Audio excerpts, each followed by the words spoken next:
So now we're gonna adapt the vibration damper.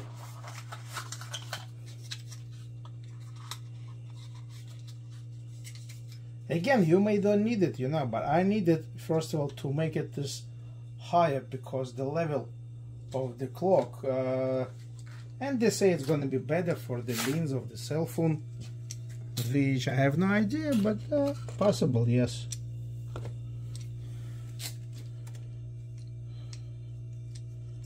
So I'm gonna put it here, and everything gets screw it, so like screw inside, very simple. Now screw it.